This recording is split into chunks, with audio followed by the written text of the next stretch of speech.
Everyone knows Twitch plays Pokemon, right? Some guy wired up a Twitch chat so their commands became inputs to Pokemon Red, and against all odds, after over 16 days, a few 100,000 people collectively managed to actually beat the game. Basically, I had the idea to do that, but with Super Mario Odyssey instead of Pokemon Red, and on YouTube instead of Twitch, because reasons. This is the Chronicle of YouTube Plays Super Mario Odyssey. The stream launched at 12:30 a.m. on Friday, January 5th, and it was abject chaos. As you might imagine, Mario just sort of ambled around randomly with little sense of purpose, while the camera seemed to have a mind of its own. I also decided to give the chat access to the capture button, just for funsies. It was meant to be a hidden Easter egg of sorts, but it didn't take long for literally everyone to find out about it. Still though, the chat persevered, and before long found themselves face to face with their first major obstacle, scaling Top Hat Tower. Their goal? Capture a frog, and use it to reach the top of the tower by navigating a series of platforms. Although it was certainly difficult for them to direct themselves in any particular direction, the tower itself wasn't all that treacherous. And within an hour and a half, pretty quick by Twitch Plays Pokemon standards if you ask me, they managed to reach the top. Fortunately, assist mode prevented them from undoing all of their progress by just jumping off the tower. As for the boss, some people thought it would be impossible, but once again, it was a case of an obstacle not really posing that much of a threat. And another half an hour later, Topper was dispatched. At this point, although the chat didn't really know what it was doing, or really how to get anything done, with 2 victories under its belt, overall confidence was high. But as it turns out, that confidence was misplaced, for their first true challenge lay shortly ahead. You see, this 2D section in the Cascade Kingdom seems simple at first, but the winding nature of it, the way Mario has to go right, then left, then right, then left, means that, even though he can't really die here, if he ever mistimes a jump, he can find himself losing progress, going back down a level. And if he does miss multiple jumps in a row, as YouTube is wont to do, he can find himself falling even further down. All of this is exacerbated by the fact that the chat is operating with a not insignificant delay. Even on the ultra low latency setting, YouTube streaming introduces a good few seconds of delay, which means that the chat's good-intentioned attempts to put Mario back on track by reversing his direction can in fact do the exact opposite. And on top of that, for however many good-intentioned people there were in the chat, there are also a handful of bad actors. You've been on the internet, right? You know what trolls are. Still though, after far too many hours, they found their way to the top of the cliffside and hit the checkpoint. Hit the checkpoint. Get that. Hit the checkpoint. Get the flag. Get the flag. Get the flag. Get the flag. Get the flag.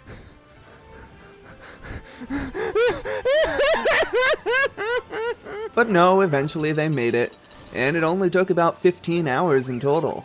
And hey, if the first boss was so easy, surely the second will be as well, right?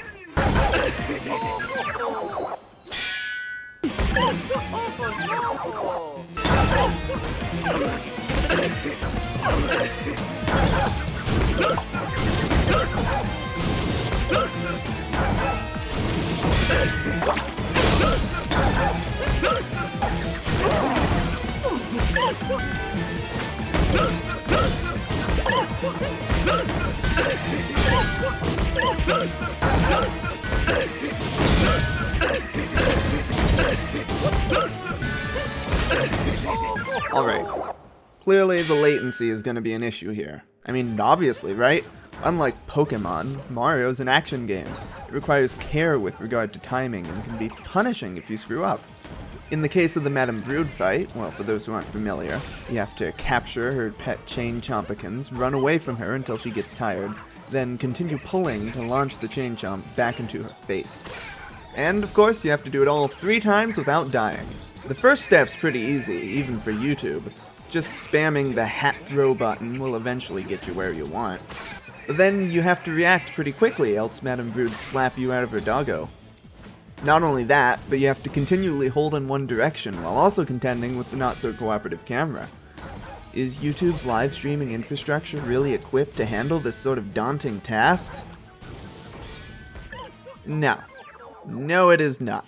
Although I had started this project as something of a joke, after so many hours of watching a chat room full of people struggle against insurmountable odds, I found myself oddly invested in my own creation, wanting it to actually succeed, as impossible as it seemed. But for that, we were going to need a tool more powerful than just YouTube. Introducing Mixer, Microsoft's underappreciated live streaming service. Its headlining features: less than a second of latency and a chat infrastructure actually designed with this sort of use case in mind. Maybe that's cheating? Maybe I'm ruining the purity of the social experiment?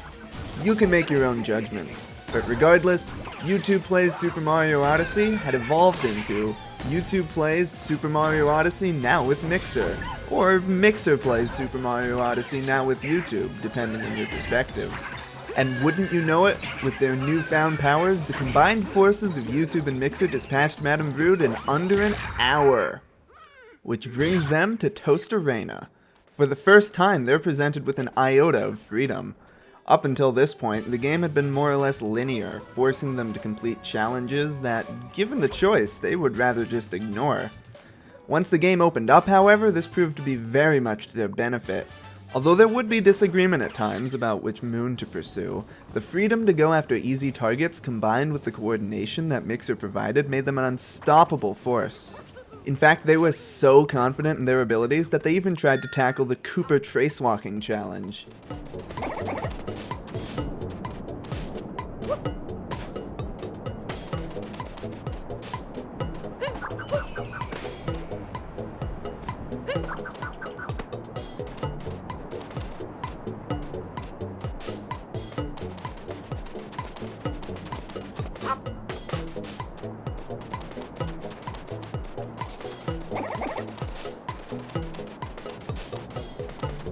It went as expected. Even so, they plowed through not only Toast Arena, but the Lake Kingdom in record time. The Wooded Kingdom, however, was not so forgiving. See, up until this point, assist mode had been an invaluable tool. You can call it cheating, but let's be real here. This challenge would be impossible without it. Normally, when you fall off a ledge, assist mode is ever so kind as to lovingly deposit you back upon the platform from whence you came. The Wooded Kingdom has different ideas about what to do with you. The Wooded Kingdom thinks it would be in your best interest if, when you happen to fall off a ledge, as the brilliant minds of YouTube and Mixer are wont to do, you were sent to the deep woods. There is very little of interest in the deep woods. There's a few moons, but really anytime you end up here, your one and only goal is going to be getting back out. And dying is no escape. The only way out of the deep woods is to climb a vine all the way back up to the main stage. For a normal player, this is an almost insultingly easy challenge. For the chat, however, holding up on the analog stick without any asshole making them jump off before they reach the top? Yeah, we're gonna be here a while. Of course it's possible, but believe me, they end up back in the deep woods more times than I'd care to recount. More than anything, the Wooded Kingdom was a test of patience, which really could be said about most of this run. But after over 31 hours of grueling effort, the kingdom was conquered. The next challenge was gonna be an interesting one, perhaps the one to make or break the run. The first boss fight against Bowser requires a fair deal of precision with regard to timing. You've got to jump over his shockwaves and fire breath, then quickly run towards him and give him the old 1-2 punch-a-rooney. You'd almost think it would be impossible for a chat to successfully jump over these obstacles with the appropriate timing, and if it were up to YouTube or Twitch alone, you'd be right. But surprisingly enough, Mixer's delay was such that with enough determination, they could actually make these jumps with some degree of consistency. It was really quite stressful, but after a few failed attempts, the champions of the run, the Mixer Knight team, handily defeated Bowser. And the Lost Kingdom, for that matter. I was asleep for the entirety of it, but evidently it didn't put up much of a fight. Which brings us to New Donk City Tower. Ho ho ho, baby, the New Donk City Tower. I shouldn't really have to explain what makes this such a challenge for the chat. If by chance you haven't played Super Mario Odyssey, Just picture Tick-Tock Clock from Mario 64. This one took a while. Of course, assist mode helps quite a bit here, but should they happen to fall and land on a lower platform, assist mode will be of no assistance. Obviously, the Mixer team would have to be the one to tackle this challenge. With so many precision jumps, the low latency provided by Mixer is essential.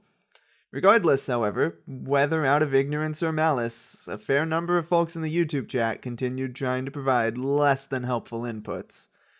I really didn't want to, but the only way I saw them getting through this challenge was disabling YouTube's input temporarily. Yeah, I know, that's cheating. Whatever. It's still a chat room full of people playing a Mario game. That's good enough as far as I'm concerned. And sure enough, while it took a while, eventually, they made it to the top. And then the boss fight. Everyone was really concerned about this boss fight leading up to it, but I don't really know why. It didn't present much of an issue at all. In fact, after clearing the tower, the chat found themselves on a bit of a roll. New Donk City proper, the Snow Kingdom, Seaside Kingdom, and even the Luncheon Kingdom all went by in the blink of an eye.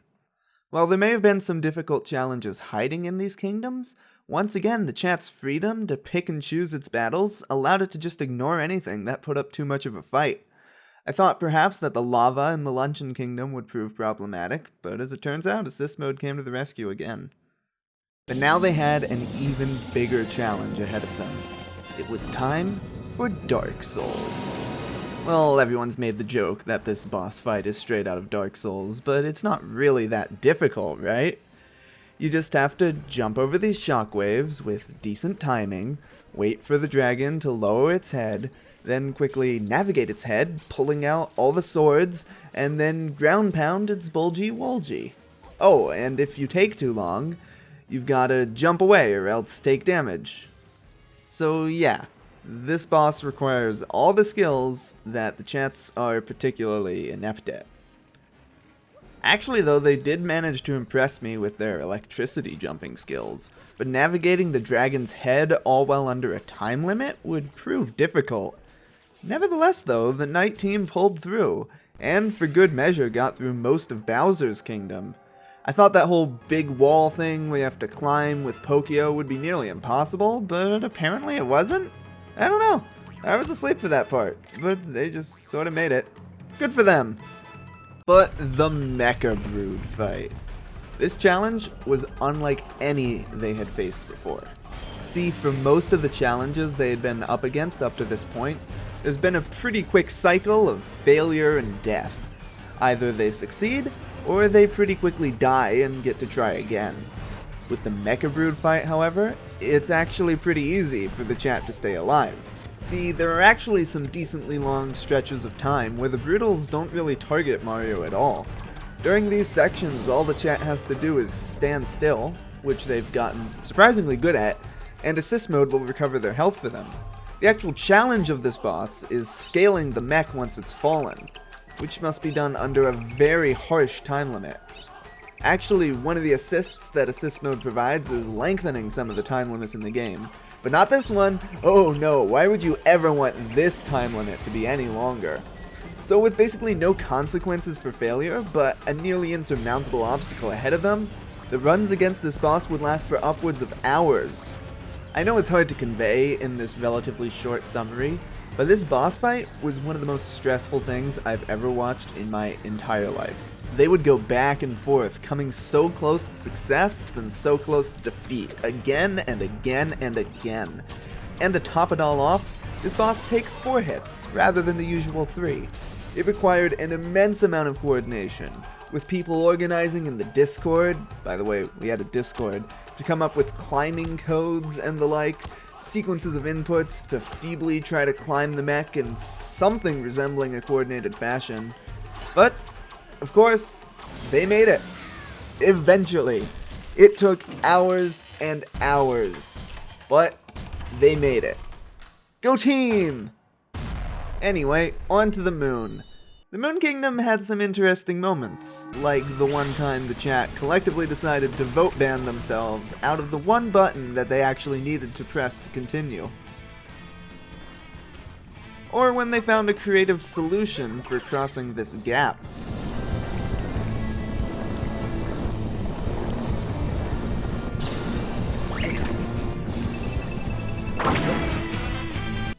But most importantly, they found themselves face to face with an old foe.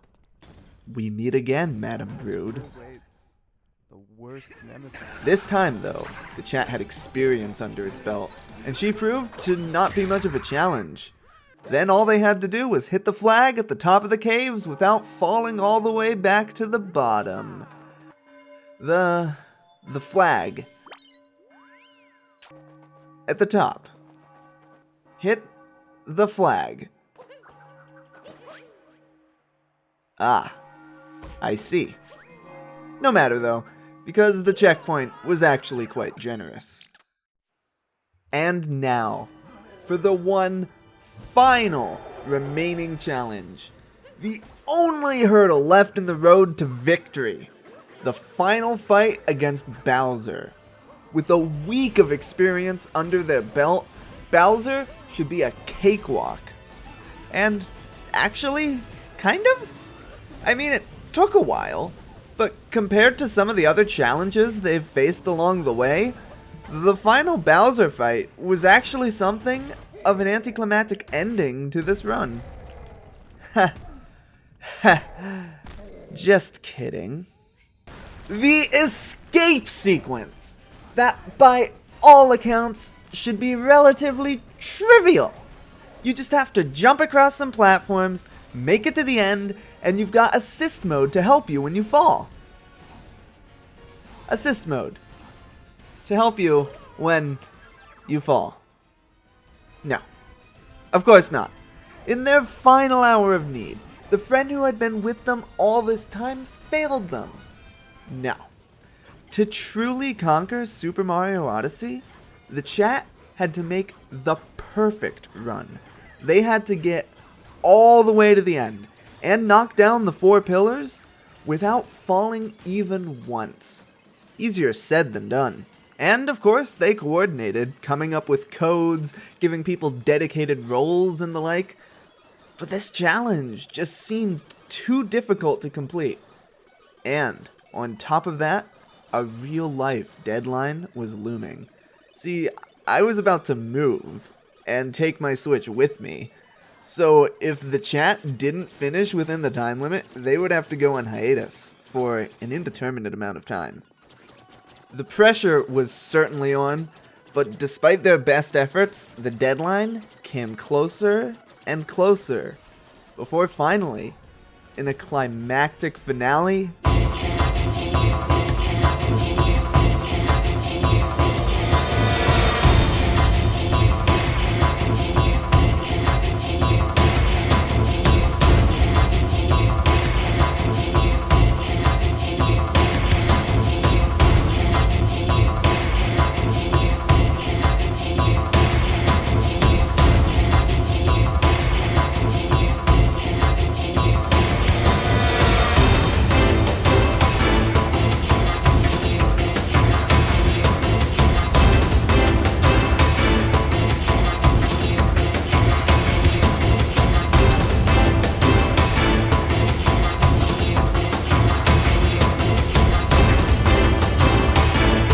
they failed.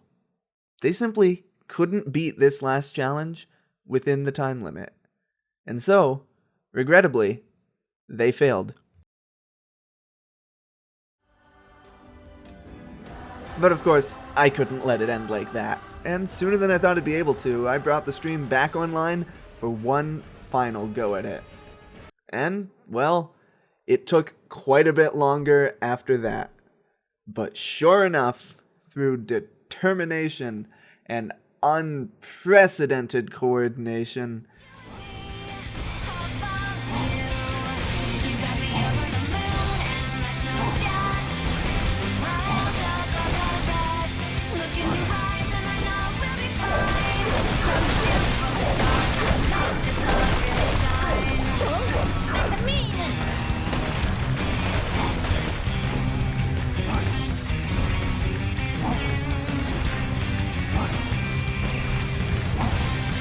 against all odds.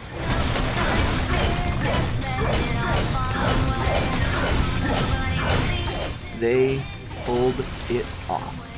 And, well, the end, I guess? I kept the stream up for another day or so, hoping that they would explore and collect more moons and story objectives and such.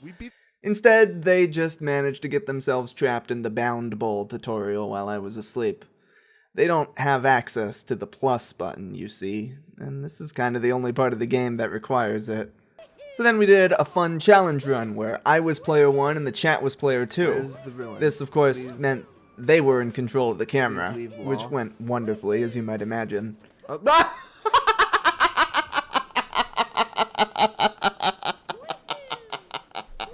And yeah, that's it.